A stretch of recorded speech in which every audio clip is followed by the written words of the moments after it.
मेरे परम प्रिय दर्शकों, आज मैं भक्ति से ओतप्रोत कुछ विचार आपके सामने प्रस्तुत करूंगा। अगर भक्ति में आनंद नहीं है तो भक्ति वो निर्मूल है। इसलिए आनंद भक्ति की अभिव्यक्ति है और वो जीवन का मूल है। भक्ति की एक और अभिव्यक्ति तब होती है जब भक्तों को पता चलता है कि सभी प्राणी आनंद से बने हैं और आनंद में मौजूद हैं और आनंद में लौटते हैं। ये एहसास उनके दृष्टिकोण में आमूल चूल परिवर्तन का कारण बनता है। वे अब अमीर और गरीब, उच्च जन्म या निम्न जन्म के बीच अंतर नहीं कर सकते हैं। वे सभी सृजित प्राणियों के भीतर और उनके चारों ओर बहने वाले आनंद के सागर को देखते हैं। सभी एक ही रस में बह रहे हैं। एक ही आनंद का सागर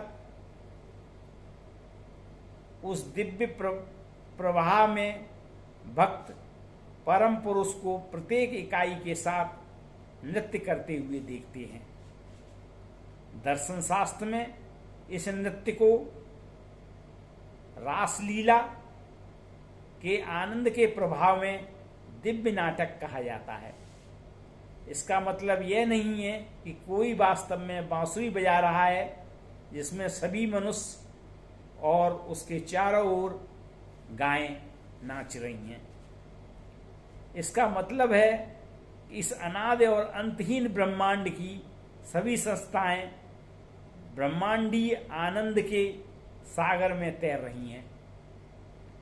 दुख के लिए कोई जगह नहीं है, क्योंकि दुख केवल वही होता है जहां छोटे हित आपस में टकराते हैं, एक दूसरे से टकराते हैं। जब सभी मनुष्य परम पुरुष की एक ही लय में नृत्य कर रहे हैं, जब ये सभी एक ही वैचारिक प्रभाव में चल रहे हैं, तो क्या अमीर क्या गरीब के बीच कोई अंतर होना चाहिए? उच्च नस्ल और निम्न नस्ल बिल्कुल नहीं। इस दिव्य प्रवाह में भक्ति और अभक्त का भेद भी नहीं। क्या परम पुरुष अपने अनंत अंतहीन ब्रह्मांडीय नृत्य से गैर भक्तों को कभी बाहर करते हैं? भेद की ऐसी भावना मानव मन को क्यों प्रभावित करती है? मनुष्य को चाहिए कि वह ऐसे विभाजनों और भेदों को अपने मन से दूर रखे। जब सभी आनंद की एक ही धारा में नाच रहे हैं, तो किसी को उनके साथ भेदभाव करने का क्या अधिकार है? यदि एक व्यक्ति दूसरे को अस्वीकार करता है तो परम पुरुष क्रोधित होंगे। कौन है परम पुरुष? ब्रह्मांड के निर्माता हैं। वह गुरु, उपदेशक और शिक्षक भी हैं। यदि किसी सृजित प्राणी की उपेक्षा की जाती है तो गुरु क्रोधित होगा। शास्त्रों में कहा गया है कि यदि शिव क्रोधित हो जाते हैं तो गुरु आपको खतरे से बचा सकते हैं, लेकिन गुरु क्रोधित हो जाए तो आपको कोई नहीं बचा सकता। परम पुरुष वह गुरु है। हर कोई उस विचार के सागर में, उस आनंद के सागर में नाच रहा है। आनंद के इस दिव्य प्रभाव में कोई भी अनदेखा नहीं कर सकता। किसी को भी उस आनंद का आनंद लेने से नहीं रोका जा सकता। मछली पानी में रहती है, इसका अस्तित्व उस पर निर्भर करता है। यदि आप मछली को पानी से बाहर निकालते हैं तो वह मर जाती है। मनुष्य भूमि का प्राणी है। यदि आप किसी व्यक्ति को अधिक समय तक पानी में डुबो कर रखेंगे तो उसकी मृत्यु हो जाएगी।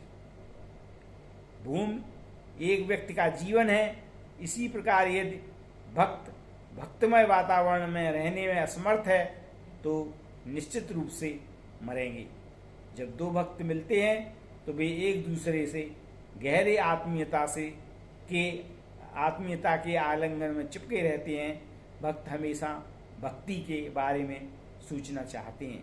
इसीलिए भक्त कभी भगवान के खिलाफ कही गई कोई बात बर्दाश्त नहीं करता। मेरे परम प्रिय दर्शकों,